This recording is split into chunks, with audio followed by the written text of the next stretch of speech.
Bonjour, bienvenue dans l'émission Qu'en dit la Bible. Nous allons traiter pour ce premier sujet de l'année 2025 un thème qui peut parfois faire peur, mais qui pourtant répond à des questionnements. C'est le thème de la souffrance. Et pour répondre à ce thème, j'ai trois invités exceptionnels. Le premier, je vais commencer par les hommes. Le premier, Patrick Nsiala, bienvenue. Bonsoir. Donc Bonjour. Patrick est pasteur à MLK. Deuxième invité, Christine, bienvenue aussi, pasteur aussi à MLK. Et enfin, Armel, pasteur à MLK, beaucoup de pasteurs sur ce plateau. Merci Nathalie. Voilà, merci d'être là. Et donc j'ai une première question pour vous. Quelle est pour vous la définition de la souffrance? Qui veut commencer? Alors enfin, on va voir aussi un peu ce qu'on va échanger les uns et les autres, mais la souffrance, c'est quand même l'idée d'un état qui induit une douleur, des nausées, un dysfonctionnement, etc. Mais cette souffrance, elle peut être à la fois d'ordre physique, comme elle peut aussi être d'ordre psychique, c'est-à-dire moral, mental, intellectuel. Moi, ce serait déjà mon premier jet. Vous voulez compléter? Moi, je dirais que la souffrance, quand on est dans un état de douleur ou de souffrance, ça entraîne un handicap, ou du moins un arrêt. Parce que ça peut être une souffrance physique qui donne un arrêt dans nos activités. Mais ça, comme tu parlais, Armel, aussi une souffrance morale, nous prend énormément nos pensées et focalise, ça nous amène à focaliser beaucoup sur ce qui se passe dans l'épreuve que l'on traverse. Je pourrais dire aussi que la souffrance, elle pourrait aussi être caractérisée dans ce qu'elle peut se passer dans l'esprit. Ça peut être une souffrance spirituelle, par exemple, d'avoir un conjoint ou d'avoir un membre de famille avec qui on ne partage pas la même foi. Donc on se retrouve comme seul, en souffrance de ne pas pouvoir échanger sur des choses importantes concernant notre foi. Il peut y avoir une souffrance aussi au niveau de l'âme, par rapport à quelqu'un qui est amoureux ou amoureuse de la mauvaise personne, ou que ce ne soit pas réciproque, ça induit des souffrances. Et il y a des souffrances dans le corps, comme la maladie, comme un handicap, un empêchement à pouvoir se rendre quelque part, mais c'est au niveau du corps que ça se passe. Ouais, tu vois, je pensais à quelque chose, me dire en fait, finalement, de la souffrance, il y a toujours une genèse à la souffrance. Et à la suite de ça, il y a des effets. Effectivement, ça peut s'opérer et se vivre dans différents... là, tu donnes des exemples, finalement, dans le naturel comme dans le spirituel. Et du coup, alors, il y a des causes. Est-ce que les gens perçoivent la souffrance de la même manière, même s'il y a les mêmes causes? Non, je pense qu'on a des niveaux de sensibilité, d'exercice aussi, malgré tout, à la souffrance. Le vécu induit quand même quelque chose de l'ordre du comportement, de la réception, la façon dont on va l'appréhender, le vivre. Et je crois qu'on peut avoir aussi un niveau d'expérimentation de la souffrance qui nous amène à dépasser parfois certaines circonstances. Ça me fait penser souvent à l'hôpital où ils vont te demander est-ce que tu évalues ta douleur de 1 à 10 par exemple? Ce serait combien? Et c'est vrai que d'une personne à l'autre, comme dit Armel, une personne va avoir une douleur intense, mais la même chose va donner une douleur différente chez même le frère ou la sœur. On est unique, je crois, devant la souffrance. Et c'est vrai que c'est souvent le piège d'ailleurs, parce que quand on souffre, on va comparer nos souffrances. Et on va dire oui, mais elle a dû souffrir plus que moi, tu vois. On va minimiser parfois sa propre souffrance parce qu'on compare sa souffrance à l'autre. Ou inversement. On va l'augmenter. On va dire moi j'y suis passé, ça va, c'est pas si grave. Alors que pour l'autre, c'est dévastateur. Exactement. D'accord. Et alors, une question un peu qu'on a souvent, notamment vous devez avoir souvent dans les entretiens. Est-ce que c'est normal pour un chrétien de souffrir? Moi, je dirais que cette question, je vais l'aborder par l'inverse. Puisqu'on entend souvent l'inverse. On dit, si tu souffres, c'est pas normal, justement, parce que si tu es chrétien, tu devrais pas souffrir. Si tu souffres, c'est que tu as péché. Si tu souffres, c'est que tu es dans la désobéissance. Si tu souffres, c'est que tu ne pries pas assez. Et quelque part, on relie la souffrance à des actions qu'on devrait faire ou ne pas faire. Si je ne prie pas assez, c'est normal que je souffre. si je ne suis pas assez régulier dans mes offrandes et mes dîmes, c'est normal que je ne trouve pas du travail, des choses comme ça. Alors que je dirais que c'est tout le contraire. La Bible, elle nous donne des exemples dans l'autre sens, en disant que la souffrance, quelque part, c'est autant ceux qui sont sans Christ souffrent, autant les chrétiens aussi souffrent. Et j'ai ce texte auquel je pense de 2 Timothée 2, où Paul dit à Timothée, il l'encourage, il l'exhorte, il lui dit « Souffre avec moi comme un bon soldat de Jésus-Christ ». Et là, quelque part, on dirait que la Bible, on voit comme ici une invitation à la souffrance. Mais par contre, dans cette souffrance qui traverse Paul, ou qu'il invite Timothée à traverser, il lui dit « Tu ne seras pas seul. Je serai avec toi dans cette souffrance, je vais t'accompagner. » Ou alors, il y a d'autres personnes qui souffrent aussi comme toi, qui sont des croyants. Moi, j'ai juste envie de rajouter que Jésus lui-même, avant de quitter la terre, il va réunir ses disciples et il va leur dire « Vous allez souffrir, mais j'ai vaincu le monde. » Ouais. Alors, moi, je suis vraiment, alors pour le coup, en phase avec vous sur cet aspect. Et pourtant, je me dis que la souffrance peut aussi arriver par rapport à de mauvais choix, de mauvaises décisions que l'on prend. Il peut avoir une souffrance physique. Par exemple, j'ai connu des gens qui voulaient faire le chemin de Compostelle pieds nus. Je pense qu'il y avait une souffrance physique. Donc c'est aussi un choix. Et donc il n'y a pas un choix du pécheur. Là, c'est le choix de quelqu'un qui a envie de passer par ça, voilà, avec ce que ça signifie pour lui. Et puis après, il y a les mauvaises décisions, clairement, manquant de sagesse, qui amènent à des situations d'extrême. Moi, je me souviens d'avoir, ayant été motarde, je roulais très très vite et j'ai eu des accidents qui m'ont donné souffrance physique. Et là, c'était une souffrance induite par mon comportement, par le choix que j'avais fait à ce moment-là, en toute connaissance. Hein. Et c'est vrai, on a aussi l'autre pendant, c'est que des gens pensent que comme Jésus a souffert, et que des chrétiens ont souffert et qu'on a des modèles dans la Bible de gens qui souffrent, alors la vie chrétienne doit se résumer à la souffrance. On a aussi des schémas de pensée. Donc tu as ceux qui pensent qu'ils seront exempts de toute souffrance parce que le jour où ils donnent leur vie à Jésus, c'est le chemin merveilleux vers le ciel. Et à l'inverse, tu as, comme tous les témoignages de la Bible nous montrent que la vie est souffrance, et tous les matins, c'est de toute façon, la vie est souffrance, et je vais souffrir aujourd'hui pour Jésus. Ça, est-ce que vous en rencontrez, est-ce que vous avez ces deux profils dans les gens que vous accompagnez ? Oui, on en rencontre, et quelque part, je dirais que c'est des relents d'un côté religieux, où on parle souvent de ce mot de la passion, en disant qu'il faudrait porter sa croix, il faudrait vivre la passion comme Christ a souffert. Nous aussi, on doit souffrir tout le temps. Je crois que là, il y a un curseur à remettre en équilibre, puisque finalement, les souffrances que Christ a subies, c'est par rapport à notre salut, par rapport à nos maladies, le péché, etc. Par contre, il y a un autre aspect où les souffrances, on les traverse avec lui. Et lui a vécu ses souffrances et il peut nous comprendre. Il y a même des textes qui nous en parlent justement de Jésus qui a souffert, mais qui peut comprendre ceux qui passent par la souffrance parce que lui-même, il est passé par là aussi. Tout à l'heure, tu disais que des personnes mettent en avant la souffrance. Je pense aussi que, nous, ce qu'on voit plutôt dans les entretiens, c'est des personnes qui ont souffert dans leur jeunesse ou dans leur enfance, par un manque d'amour ou des parents qui les ont mal aimés.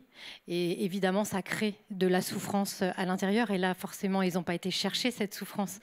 Ils l'ont vécu sans le vouloir, sans le chercher, sans le vouloir. Et on peut devenir adulte et avoir une souffrance intérieure importante. Et ça, c'est vrai que Jésus, comme tu le dis, peut comprendre ces souffrances-là, parce qu'il a vécu le rejet, il a vécu l'abandon, il a vécu toutes ces blessures émotionnelles qu'un être humain vit sur la terre. Et le fait de savoir que Jésus nous comprend, déjà, ça aide énormément. C'est OK. Je pensais à une chose en vous écoutant aussi, c'est qu'on parle beaucoup de souffrances individuelles, mais il existe des souffrances collectives. Moi, je me souviens de 2 passages. Il y en a un qui est dans l'Ancien Testament et l'autre dans le Nouveau. On a l'Ancien Testament, on a la veuve de Sarepta. vous souvenez, Élie qui dit à cette veuve qui n'a plus d'huile, plus de pain, fais-moi une galette. C'est incroyable, elle n'a plus rien et elle dit, je vais la faire, mais après, nous mourrons, mon fils et moi. Sachant que le pays entier était dans la famine. Donc c'est elle qui a pu avoir cette révélation, cette visite d'Élie, et puis après avoir l'abondance dans sa maison. Mais en fait, elle avait cette souffrance individuelle, déjà en tant que personne qui n'avait pas de quoi manger. Elle avait la souffrance de son fils qu'elle voyait dépérir certainement. Il y avait cette souffrance collective. Enfin, je veux dire, on peut aussi penser que cette souffrance, elle n'est pas dans l'unique. Elle peut aussi être vécue par un groupe. Et quand on voit dans 2 Thessaloniciens, Paul qui dit aux Thessaloniciens, accompagnés de Silas et Timothée, moi je suis fier, nous sommes fiers de vous parce que vous êtes restés dans la fidélité, dans l'amour et l'engagement, même dans les souffrances. Donc là, il parlait d'un groupe, donc de Thessalonique, qui souffraient ensemble. Et je trouve que c'est important de se dire qu'on n'est pas souvent dans notre souffrance, on a l'impression qu'il n'y a que nous. Parce que ça nous prend tellement la tête, ou physiquement, etc., que finalement, on se recroqueville. On peut peut-être après parler des effets, mais on se recroqueville. Et justement, j'espère bien, on va voir un peu les ressources ou quoi, mais de se dire qu'en fait, il n'y a pas que nous, quoi.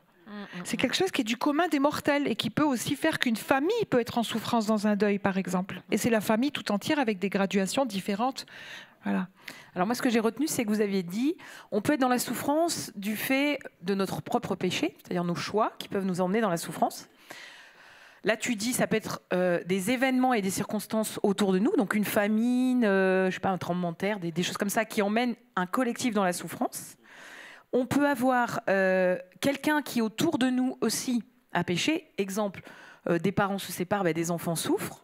La souffrance est due à la conséquence des gens qui vivent autour. Et on peut aussi avoir des situations où tu n'as rien fait, tu es OK, tu es aligné, et blâme, il y a de la souffrance qui...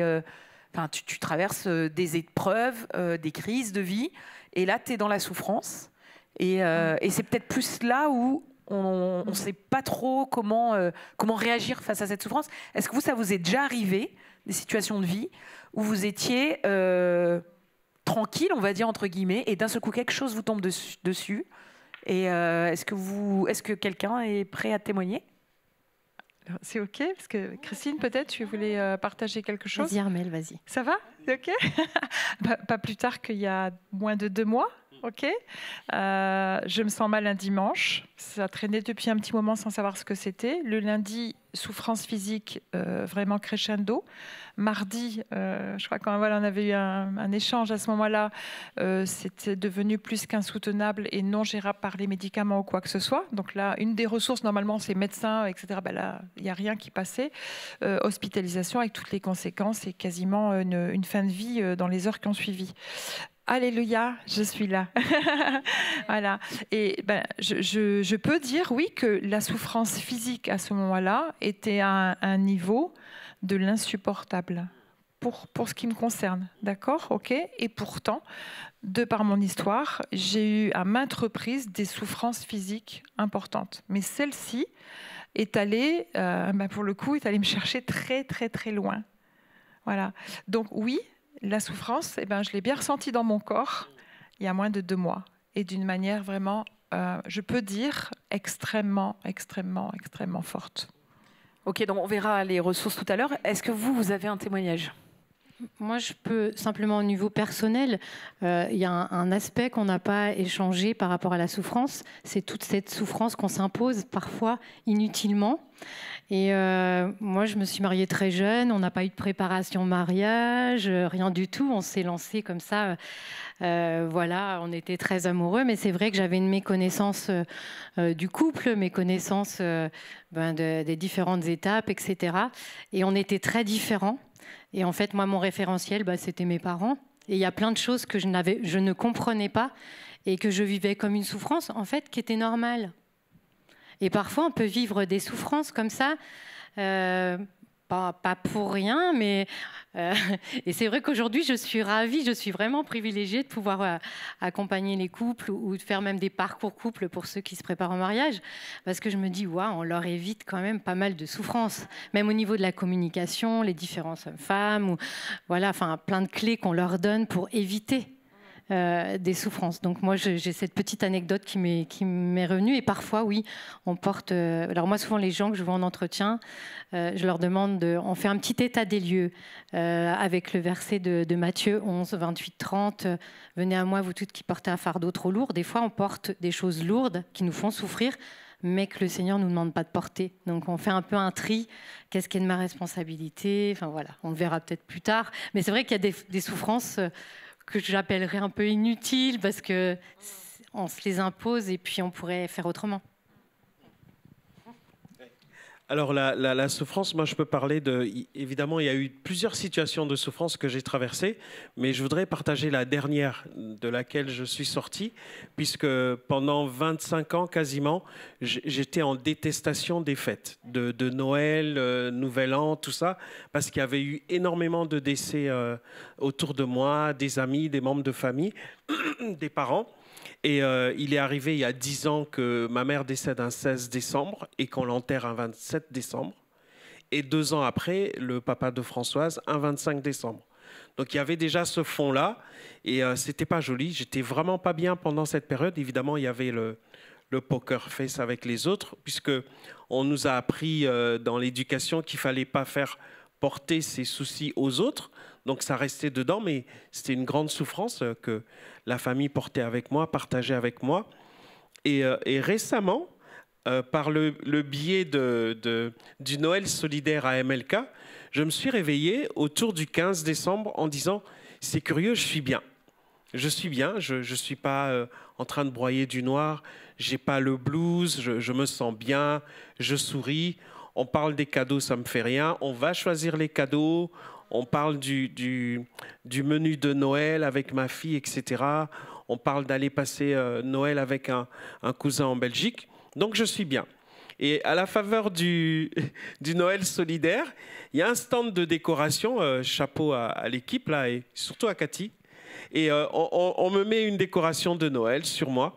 Habituellement, je détestais vraiment. Personne n'oserait me le mettre. Mais là, elle me l'a mis, puis elle m'a dit « ça te dérange ?»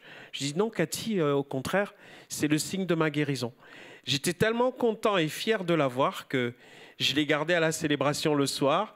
Je l'ai gardé au Upper Room le soir. Les gens me disaient « mais pourquoi tu as ça ?» Effectivement, je montrais « c'est le signe de ma guérison ». Et le lendemain, en réunion de manager, je l'ai témoigné. Je suis guéri, j'étais bien. 22 décembre et 24 décembre, badaboum, un cousin qui décède de crise cardiaque.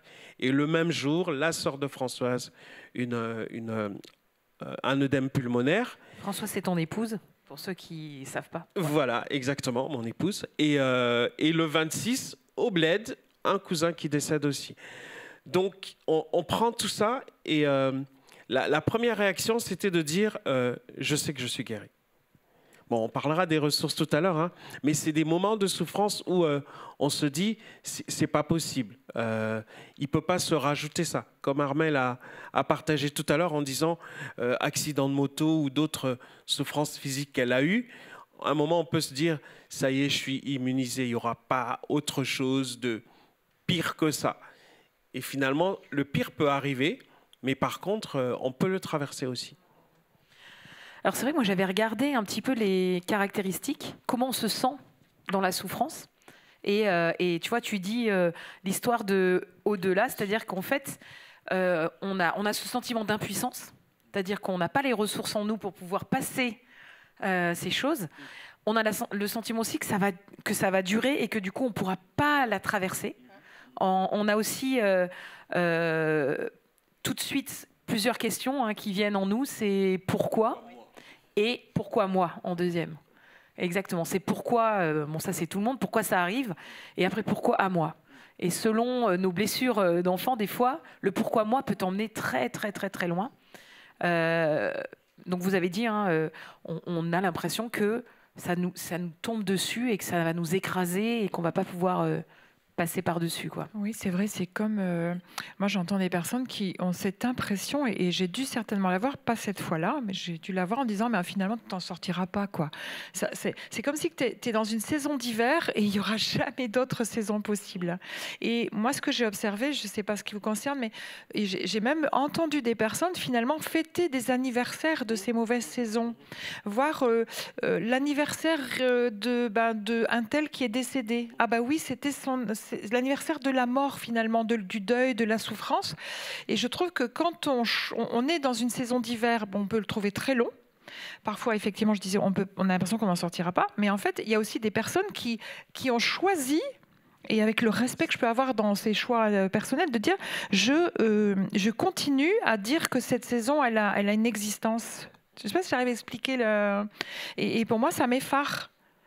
Parce que la question de la fête, c'est la joie, c'est OK, la vie, ou alors à un moment de se dire OK, ça y est, il y a eu un moment, quelque chose s'est passé et ça a changé. Et est-ce que, du coup, par rapport à ce que tu viens de dire, est-ce qu'on peut espérer en tant que chrétien que la souffrance s'arrête, qu'il y ait un temps donné sur Terre pour que la souffrance s'arrête? Est-ce que ça, on peut l'espérer ou pas? La mort déjà, non? J'ose le dire. Pour certains, la mort, c'est une souffrance. Moi, je dirais non. Moi, je dirais non, comme toi, Armelle, et je crois ouais. que c'est la même chose pour chacun d'entre nous. Non, parce que on n'a pas idée de ce qu'il y aura demain. Et de demain, ce que je pourrais vivre. Par exemple, avant de venir habiter dans la région parisienne, nous, on habitait en Charente-Maritime, on avait 3 niveaux, il y avait 2 étages, et ça ne nous posait aucun problème. Mais aujourd'hui, on se dit, mais si en vieillissant, on a autant d'étages à la maison, est-ce qu'on sera toujours capable de monter les escaliers? Mais là, ça va devenir une souffrance physique de monter les escaliers. Alors que la maison n'a pas changé, alors que notre condition, entre guillemets, de vouloir monter les escaliers, elle n'aura pas changé, mais les événements auront fait que. Donc la souffrance, je ne pense pas qu'elle pourrait s'arrêter un jour sur la terre. Par contre, il y a une espérance qui est grande et à laquelle on s'attache vraiment. Moi, je vois dans l'Apocalypse où, sur la fin du livre, la Bible nous parle de ce lieu qui est dans le ciel, avec nouvelle terre, nouveau ciel, et Jésus qui essuiera toutes les larmes de nos yeux. Et ça, c'est une espérance incroyable, même si ça apporte une frayeur d'un autre côté. C'est de dire, il y a des personnes qui vont arriver au ciel en pleurant, parce qu'ici, sur la terre, ils n'auront pas pu être consolés comme ils l'auraient voulu. Mais au ciel, dans le ciel, Jésus va les consoler. Et ça, c'est une espérance qui est forte. Et ça nous fait réaliser que lorsqu'on regarde sur quasiment chaque continent sur Terre, il y a des poches de guerre, où il y a des bruits de guerre, où il y a des famines, où il y a des événements climatiques qui font que les gens souffrent sans qu'ils n'aient rien demandé. Donc on se dit, ça ne s'arrêtera pas forcément comme ça, quoi. Je crois aussi que le regard qu'on porte sur notre souffrance ou nos souffrances peut nous aider à moins souffrir. Je pense des fois on lutte en fait contre ce qui nous arrive. Alors je ne dis pas qu'il faut l'accepter sans rien faire, mais il y a quand même une acceptation qui fait qu'on va regarder la souffrance en face, on ne va pas chercher à la fuir ou à être dans le déni, mais on va dire ok, bon, je suis en train de vivre ça. Ben, comme tu disais, peut-être pas le pourquoi, mais dire comment je vais marcher, comment je vais vivre aujourd'hui. Bon, on arrive peut-être dans le point suivant, mais je crois vraiment que la façon dont on voit la souffrance sur la terre va nous aider à mieux la vivre, je crois. Ça me fait penser à une petite anecdote. J'ai une amie, Karine, quand j'étais en train d'avoir les contractions pour accoucher, elle me disait « Utilise la souffrance comme un canal pour… » Et j'étais là « Oui, ok, la souffrance, oui, ok. » Et en fait, c'est vrai que ça faisait vraiment ça. De toute façon, je savais que je n'avais pas le choix, qu'il fallait que je passe par là. Et elle, au lieu de dire « Plus tu crises, plus tu bloques », plus tu utilises pour faire le up, plus tu te détends et plus du coup tu accélères le processus de délivrance, on va dire. Oui, alors tu peux pas comprendre. Non, je peux pas comprendre. Non, Patrick, t'es pas. Mais oui, du coup, ça fait penser à ça. Ouais. Et c'est vrai qu'on peut rester bloqué comme ça, au lieu de l'accepter et de voir ce qu'on peut sortir de ça. Moi, je suis d'accord et pas d'accord. Ah. Ouais, d'accord, parce que j'ai pu tester, entre guillemets, alors mécanisme, je ne sais pas comment on dit, mais en fait, essayer de prendre de la hauteur, de mettre à distance, de comprendre, de rationaliser. Enfin, il y a tout ça, qui est un petit peu des pistes déjà à creuser après. Mais j'ai 3 exemples devant moi et de personnes chrétiennes extrêmement affirmées dans leur foi. Vraiment, qui ont connu une fin de vie, mais alors moi je vais le dire de l'extérieur là, aujourd'hui je vais dire monstrueuse. Je fais exprès parce que parfois on n'ose pas dire ah ben non, on est chrétien, le Père Céleste il était là. Enfin je pousse un peu le bouchon là. Hein. Ah ben Dieu, ces 3 personnes là, des personnes, une femme et 2 hommes de foi, mais je peux vraiment des témoignages vivants. Hein. Ils sont allés en fin de vie ces 3 là pour la même maladie, alors qui se portait pas au même endroit, c'était le cancer. Ok, ils ont souffert, mais waouh quoi, waouh. À un point, mais on est là démunis face à ça, parce qu'on ne peut rien faire en fait. On prie, enfin si, on peut faire beaucoup, mais en même temps, comment agir? Ok, quand toi-même tu dis, je peux même pas porter un peu de sa souffrance pour le soulager. Et ces personnes, il y en a une qui a pu me dire, je partirai dans la gloire. Et je me dis, waouh quoi. Mais les 2 autres, je les ai vus s'éteindre. Waouh.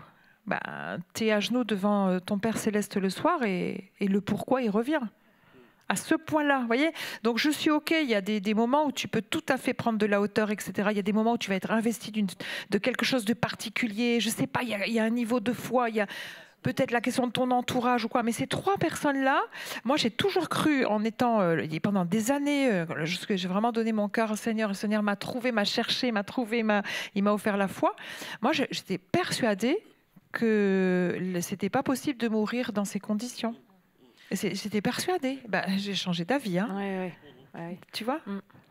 Alors moi, j'ai peut-être un témoignage à apporter par rapport à ça, puisque en 2022, mon papa est décédé d'une maladie qui a été assez rapide. Et je trouve quand tu es chrétien et que tu as la foi, parce qu'on dit, voilà, quand tu seras consolé au ciel, est-ce que c'est... Enfin, moi, ça me challenge dans ma foi d'aujourd'hui, de me dire, moi, j'attends que Jésus et que le Saint-Esprit agissent aujourd'hui pour mon temps là. Et bien sûr, j'ai l'espérance pour toute situation que le ciel règle tout.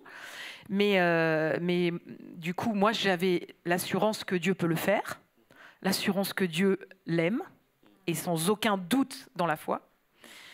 Et pourtant, le miracle n'a pas lieu. Du coup, mon papa décède. Et quand j'interroge Dieu en disant, en fait, c'est terrible de savoir que tu as le pouvoir, l'amour, et que tu ne le fasses pas. Et alors la réponse que j'ai reçue à ce moment-là, hein, dans mon cœur, c'est parce que je l'aime qu'aujourd'hui il est comme ça. Alors je dis, non, c'est contraire à tout ce que moi j'appelle l'amour, d'avoir quelqu'un qui finit une fin de vie dans un état physique terrible. Et à un moment, en fait, j'ai vraiment le Saint-Esprit qui dit, justement, c'est maintenant que mon amour se manifeste le plus et qu'en fait, toutes les barrières aussi ont été enlevées pour que l'amour arrive et fasse le travail de l'accueil avant, quoi. Et moi, c'est sur l'instant, j'étais en désaccord avec Dieu.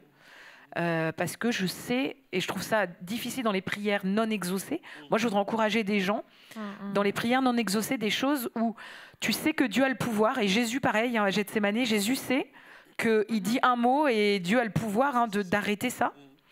Il sait que Dieu l'aime, celui-ci est mon fils bien-aimé. Et pourtant, par 3 fois, il va revenir.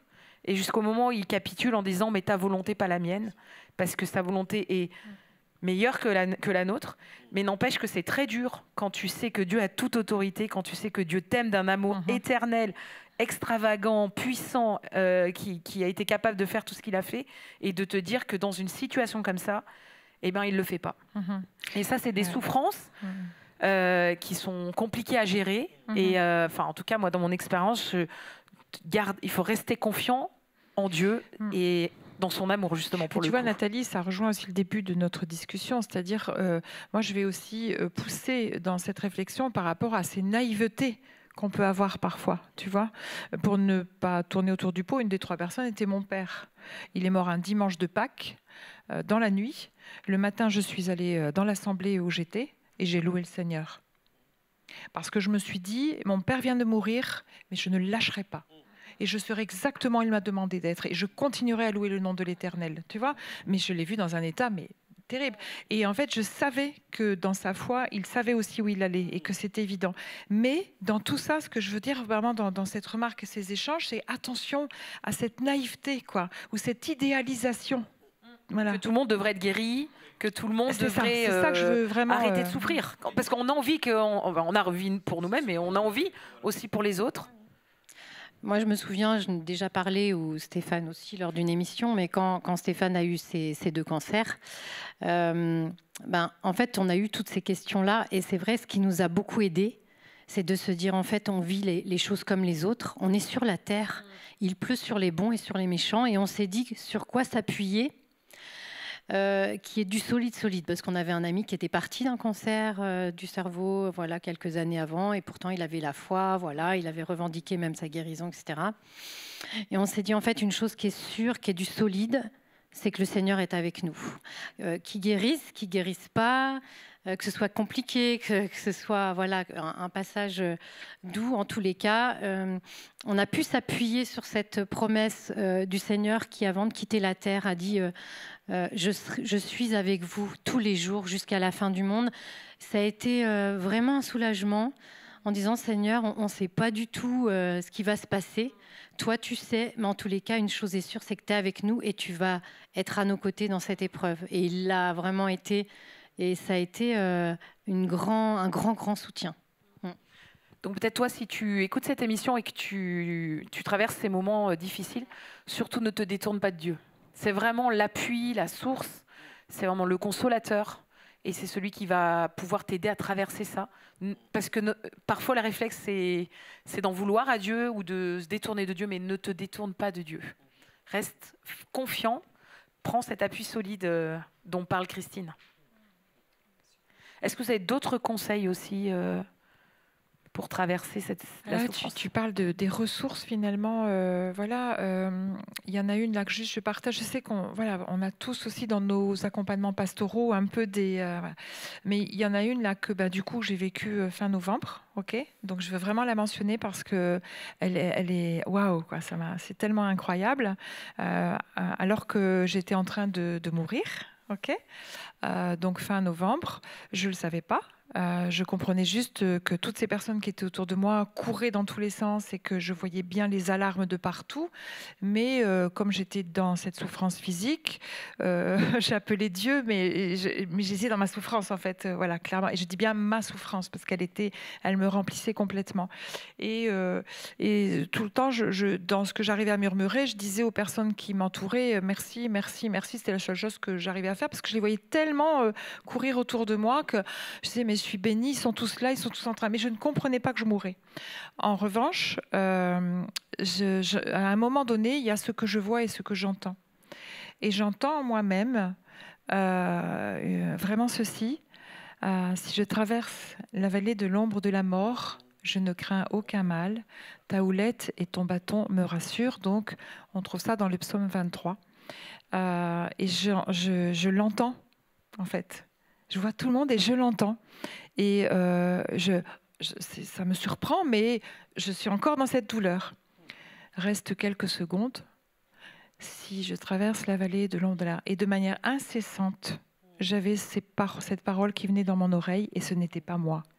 Puisque ça aurait pu être moi si je comprenais ce qui se passait. Mais je ne comprenais pas que j'avançais vers la fin de vie. Et j'ai reconnu la voix du Saint-Esprit, comme on dit. C'est rare qu'on l'entende de manière très audible, etc. Voilà, donc on va être clair aussi là-dessus.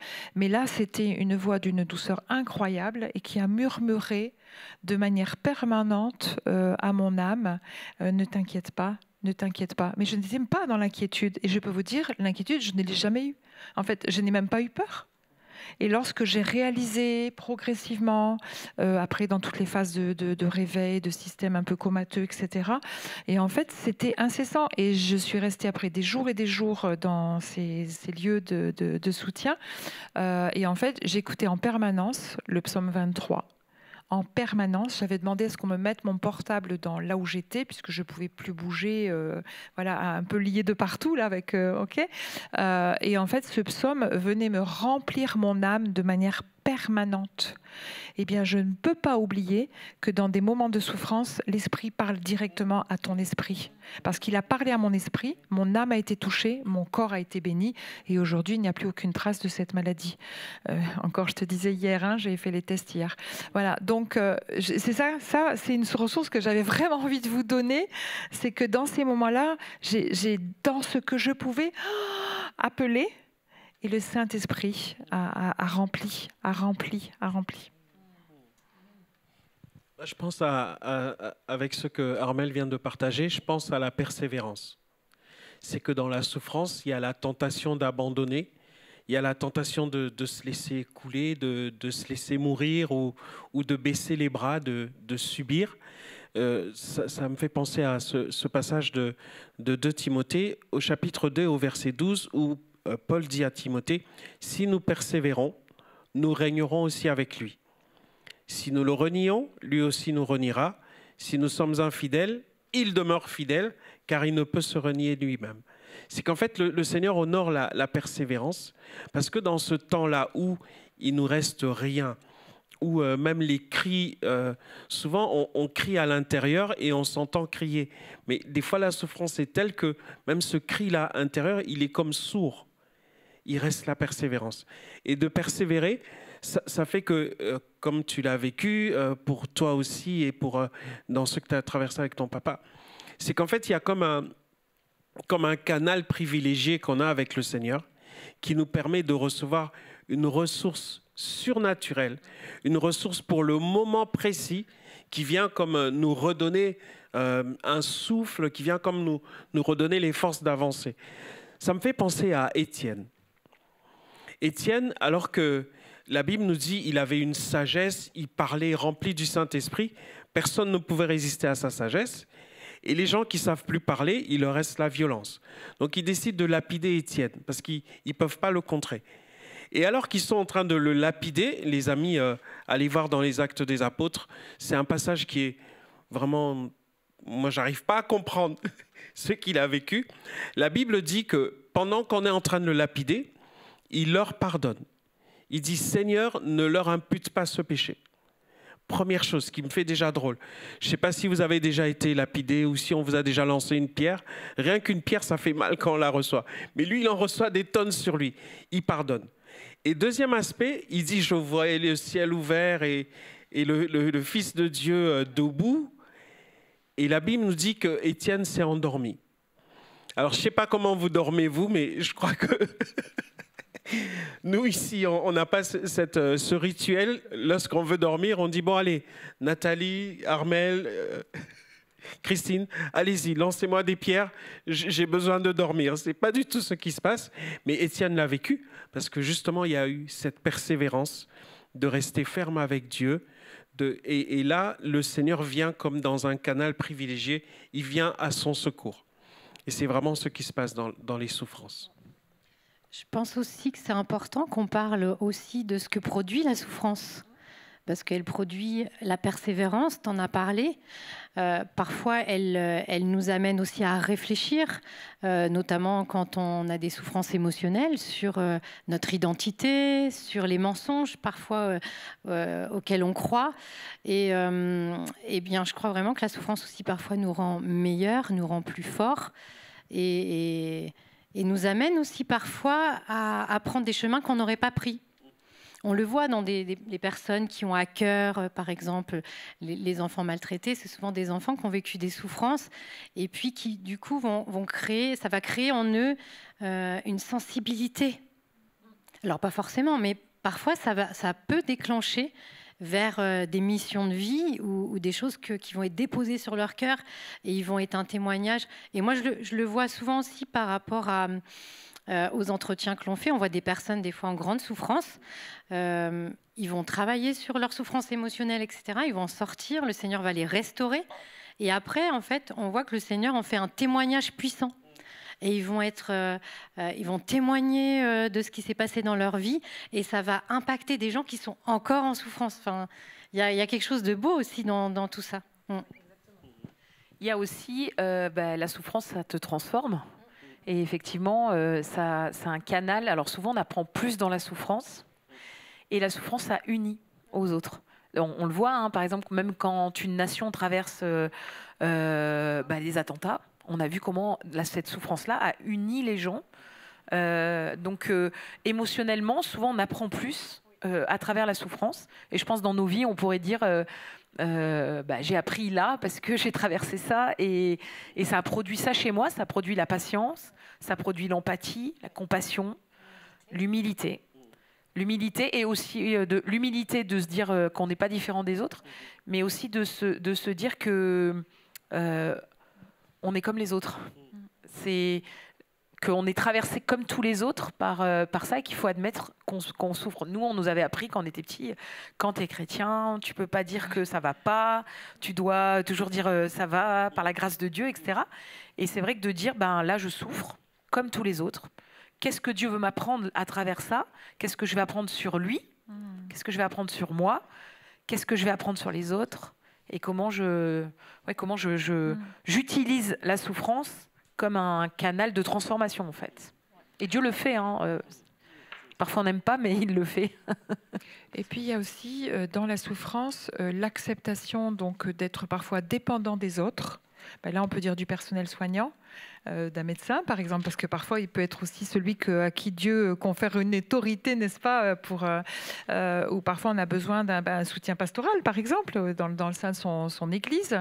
Et puis aussi, je crois, une acceptation des émotions qu'on peut ressentir. Parce que parfois, selon notre éducation, qu'elle soit de culture chrétienne ou pas, il y a l'interdiction de pleurer, l'interdiction d'être en colère, il peut y avoir la soumission, il peut y avoir tais-toi, de toute façon c'est comme ça, point autrement, il n'y a pas d'autre. Voilà. Et je crois qu'on peut accueillir aussi, accepter de ressentir une émotion telle que la colère. C'est pas possible, ça m'énerve, j'en peux plus, voilà. Cette colère qui est la sœur jumelle de la tristesse, pour le coup, elles fonctionnent toujours toutes les deux ensemble. C'est juste que selon les personnalités, il y en a une qui va... D'ailleurs, je crois qu'il y a un film, La Vice Versa, qui nous en parle un petit peu, là, version 1, version 2. Voilà, mais c'est deux sœurs jumelles et c'est important de se dire qu'elles ont une légitimité d'être là aussi. Et de ces émotions-là, on va ressentir des sentiments qui peuvent être des sentiments de déception, de frustration, etc. Donc il y a émotion, c'est tout à fait légitime. Le Seigneur nous demande, par exemple, de ne pas nous coucher le soir sur la colère. Bon, ok, on va faire tous ces efforts ensemble. On a la journée. On a la journée, c'est ça. Voilà, mais c'est aussi, c'est une clé ça. C'est-à-dire d'accepter à un moment donné, et tu as parlé d'humilité, l'état dans lequel on est, que ce soit physiquement, psychiquement et spirituellement, de l'accepter. Et moi, une des clés, c'est je dis aux personnes, confessez-le. C'est-à-dire confesser, ça veut dire, c'est pas, vous savez, les lamentations de Jérémie, c'est de dire, je reconnais ce que je suis en train de vivre au fond de moi et je te dépose ça, je mets ça à la lumière, Seigneur. Et je t'appelle afin que tu m'aides dans ce que je suis en train de vivre aujourd'hui et pas simplement que physiquement. Tu vois Moi, je dirais ne pas rester seul, ça rejoint ce que tu dis, mais si vous vivez des souffrances, que ce soit des souffrances physiques, des souffrances émotionnelles, ne restez pas seul. Voilà, parlez à quelqu'un de fiable, quelqu'un en qui vous avez confiance. Ouais. Je crois aussi, alors du coup, si on parle de l'exemple de Job. Job, il pécha ni en parole, ni en acte. Ça, c'est de rester intègre. Ça, c'est un vrai challenge dans la souffrance, rester intègre. Par rapport à notre confession de foi, à notre engagement vis-à-vis de Dieu. Parce qu'il y a un challenge, quand toi tu disais je suis allée louer le dimanche matin et quoi qu'il en soit, que Dieu donne ou reprenne, il reste Dieu. Et du coup de rester intègre, d'avoir cette position de dire je souffre, je ne sais pas pourquoi, je ne sais pas tout expliquer, mais tu restes mon Dieu dans le désert. Et il y a ce beau chant d'ailleurs de Dan Luyton qui dit tu es ma source. Et en fait, Dieu reste Dieu dans mon désert, tu es un père. Et ça, c'est aussi quelque chose qu'on peut décider de faire dans la souffrance. Un positionnement, c'est ça que tu entends dire, en fait, un positionnement. Et ça, c'est quelle posture j'ai et quel positionnement je décide. Parce que là, pour le coup, on décide quelque chose. Mais effectivement, après, il y a l'entourage. Moi, je l'ai vu là au mois de novembre. J'ai eu un entourage de famille. Mais waouh! J'ai l'entourage de l'Église. Waouh! OK. Et c'est vrai que ça contribue à cette restauration aussi. Et parce que je pense qu'il y a aussi des clés de restauration à se donner aussi. Donc voilà. Moi, ce qui m'a aidé dans les différentes épreuves que j'ai vécues, c'est se lâcher prise, en fait. À un moment donné, d'arrêter de toutes les pensées qu'on peut avoir dans la tête sur le lendemain, alors qu'on ne sait pas le lendemain. et de se cacher dans les bras du Seigneur, quoi. C'est un lâcher prise, de dire je comprends rien, mais Seigneur, je sais que tu es là et que tu vas m'équiper pour traverser cette saison de souffrance. Ouais. Amen, amen. C'est cet aspect vraiment de lâcher et de dire Seigneur, je veux dépendre de toi. C'est cette humilité parce que souvent on grandit, on a des idées toutes faites. Moi, ça ne m'arrivera jamais. Jamais je plierai le genou. Jamais je tomberai dans telle ou telle chose. Et quand ça nous arrive, on prend un coup d'humilité là dans la souffrance. Et il y a le fait d'être entouré, c'est tellement important. Je pense à ce passage où dans les Actes des Apôtres, Paul, après avoir été lapidé, laissé pour mort, c'est dit qu'il a repris courage après avoir été entouré par les frères. C'est quelque chose de très intéressant puisque on le lapidait comme pour dire on ne veut pas de toi, va-t'en, t'es malfaisant, etc., etc. Et le Seigneur permet que c'est l'inverse qui le restaure, c'est-à-dire qu'il est entouré. Il est entouré comme protégé et à ce moment-là qu'il est entouré, il réalise qu'aucune pierre ne peut l'atteindre. Et qu'il est protégé par les frères qui sont là, par ceux qui l'entourent et qui l'aiment. Et nous, on a vécu des situations, on a vraiment vécu ça, où on est comme porté, on réalise à peine ce qui nous arrive. Et moi, je pense encore à des situations de deuil où des gens sont venus de loin pour nous entourer et ils nous ont dit, aujourd'hui, c'est à nous de vous consoler. Vous nous avez consolés quand nous, on a traversé des moments difficiles. Aujourd'hui, laissez-vous consoler. Et là, ça a été vraiment un moment où on était portés. Et je pense encore à ce dernier témoignage dans ce domaine, à un papy à Bordeaux qui était réputé être dur, tout ça. Il parlait sèchement aux gens.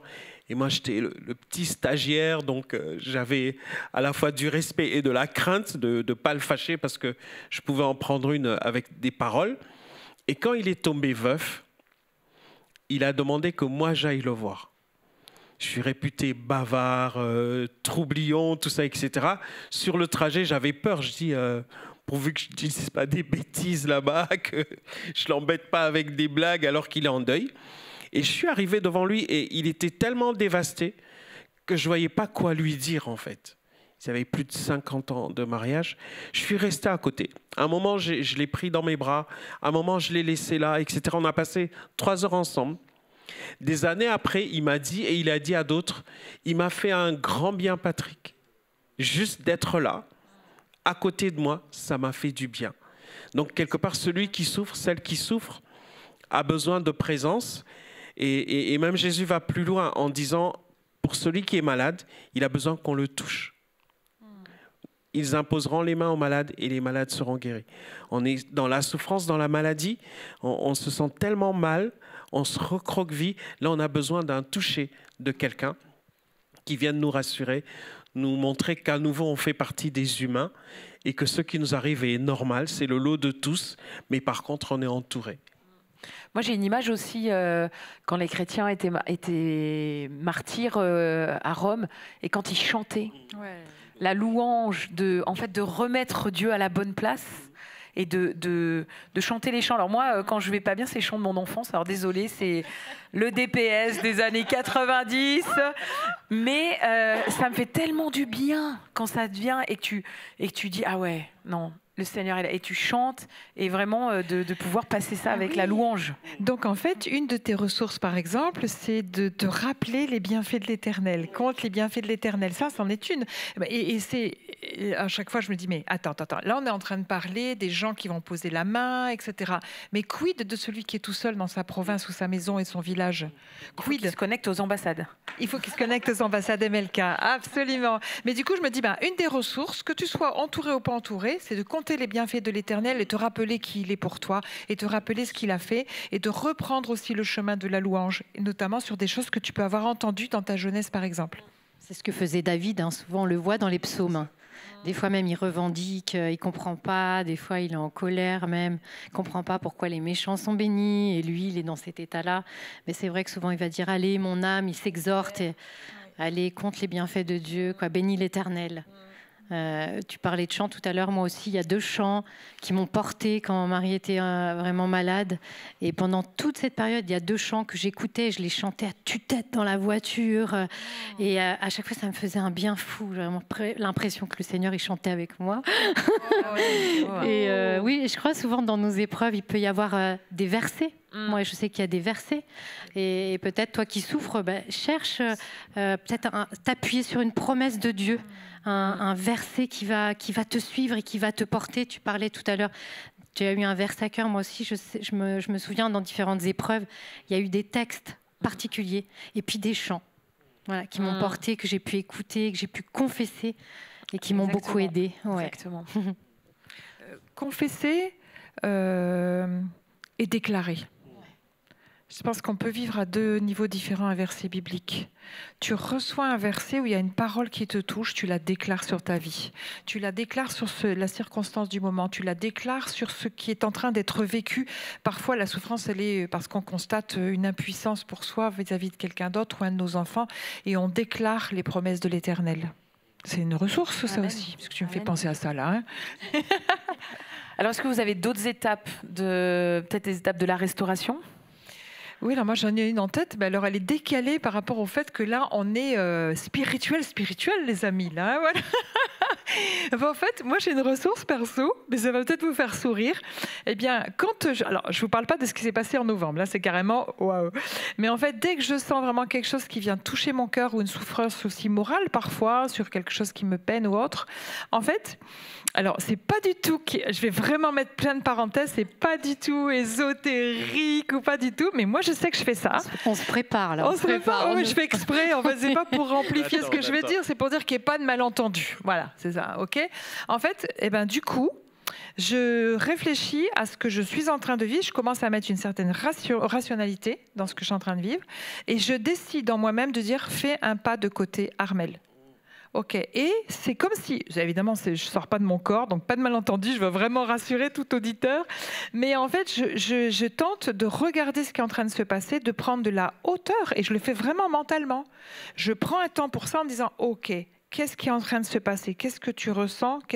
Pour vraiment comprendre aussi, parce que ça m'apporte une tempérance. Ça me permet aussi de dire, ok, je prends un recul par rapport à la situation, parce qu'autrement, elle me remplit tellement la tête et le corps que j'ai plus d'autres options. Donc, je fais ce pas de côté et je prends le temps de réfléchir en me disant, ok, quelles sont les ressources qui pourraient t'aider aujourd'hui et de quoi tu as besoin, Armelle, pour sortir de ça. Donc, en fait, un peu comme David qui parle à lui-même, qui dit, mon âme, calme-toi mon âme, etc. Moi, je me rappelle qu'il y a ce verset qui dit, dans leur détresse, ils crièrent à l'Éternel. Donc, vous voyez, mais avant de crier à l'Éternel, souvent, il faut faire cette étape aussi de soi à soi. Ça va ? J'espère qu'il n'y a pas de malentendu. En fait, c'est comme une pause. Oui. Oui. C'est ça. Une pause, absolument. Donc voilà, ça c'est quelque chose que je fais assez couramment dans ces situations de souffrance. Voilà. Moi, j'essaye de voir la journée d'aujourd'hui.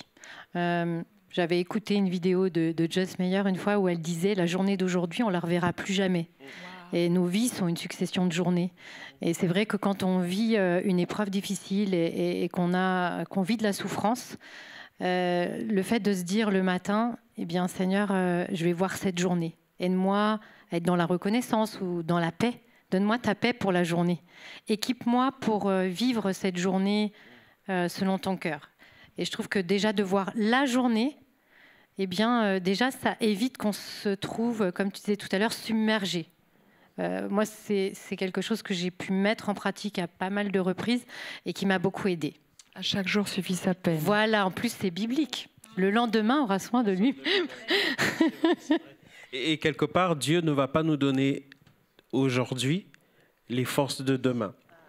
Il donne les forces pour de 0 à minuit pour cette journée-là. Et à minuit 1, il renouvelle. Là, on revient à Lamentation. Ses bontés se renouvellent chaque matin. Donc, à minuit 1, il renouvelle les bontés. Et ce qui est embêtant, c'est que nous, on dit « j'ai mal au genou depuis 2 ans ». Alors que pour Dieu, j'ai mal au genou aujourd'hui, là, maintenant. Et demain, j'aurai peut-être plus mal. Demain, j'aurai mal, mais pour la nouvelle journée. Mais nous, humainement, on cumule. Et ça implique encore de nouvelles souffrances, de dire ça fait 2 ans. Alors que si on est dans la foi et dans ce que Dieu veut pour nous, j'avais mal la journée d'hier. Aujourd'hui, j'ai mal pour aujourd'hui. Hier est passé, comme tu dis, ça ne reviendra plus. Alors moi, ce qui m'aide, c'est de me dire qu'est-ce que j'ai besoin d'apprendre là dans ce qui se passe. Qu'est-ce que j'ai besoin d'apprendre. Et la deuxième chose, c'est à qui est-ce que ça profite. Ce qui m'arrive là, à qui est-ce que ça profite. Et moi, ça me donne envie de me battre, de dire, si ça profite à Dieu, je laisse Dieu faire. Parce que là, je suis en train d'apprendre. Dans ma souffrance, là, j'ai fait un pas de côté. Je n'aurais pas dû. Dieu m'apprend, j'apprends. Et ça glorifie Dieu. Mais par contre, si c'est l'ennemi qui prend avantage, mais là, je me bats en disant, Seigneur, je ne vais pas laisser avantage. Par exemple, quand c'est de la colère qui monte ou il y a quelque chose d'injuste, on voudrait agir à sa façon, de dire, mais ça ne va pas profiter au Seigneur. Je sais que ça va profiter à l'ennemi. Je ne vais pas lui donner avantage. Je vais me taire. Je ne vais rien répondre. Je ne vais rien dire. Et puis, plouf, ça redescend. Mais ça coûte. Et ça nous montre que justement... La vie, c'est un combat de tous les jours dans lequel on combat. Et l'apôtre Paul dit, on ne combat pas contre la chair et le sang. C'est-à-dire, on ne combat pas un ennemi physique. On combat un ennemi spirituel. Et dans cette guerre qui est spirituelle, il y a des ressources spirituelles et il y a des ressources physiques aussi que Dieu nous a données. Alors, avant de conclure, est-ce que vous auriez un verset que vous auriez envie de donner à nos auditeurs pour encourager dans ce moment de souffrance? Je vais commencer. Un des versets qui m'a porté dans une de mes épreuves, c'est dans le calme et la confiance que sera votre force. Et je crois que c'est dans le calme et la confiance qu'on trouve notre force. Amen. Car je connais les projets que j'ai formés sur vous, des projets de paix et non de malheur, des projets de vie et non de mort. Amen. Alors moi, c'est 1 Pierre 5, le verset 10. Il parle un petit peu de la souffrance. Je dis un petit peu, vous allez comprendre. Le Dieu de toute grâce qui vous a appelé en Jésus-Christ à sa gloire éternelle, après que vous aurez souffert un peu de temps, vous affermira, vous fortifiera, vous rendra inébranlable. Amen. C'est un passage qui est beau, mais par contre, il y a de l'espérance dedans parce qu'on dit un peu de temps, mais je ne sais pas comment vous traversez, mais nous, on a l'impression qu'un peu de temps, là, c'est une éternité, que ça ne s'arrêtera jamais. Mais pour lui, c'est un peu de temps. Et moi, alors 2 Corinthiens 4:8, nous sommes pressés de toute manière, mais non pas écrasés, désemparés, mais non pas désespérés, persécutés, mais non pas abandonnés, abattus mais non pas perdus, nous portons toujours avec nous, dans notre corps, la mort de Jésus pour que la vie de Jésus aussi se manifeste en nous. Amen. 2 Corinthiens 4:8, un très très beau verset. Merci beaucoup, merci d'avoir participé à cette émission, c'était très riche, merci pour les témoignages et l'authenticité. On se retrouve bientôt et puis on vous dit au revoir. Au revoir. Au revoir. Au revoir.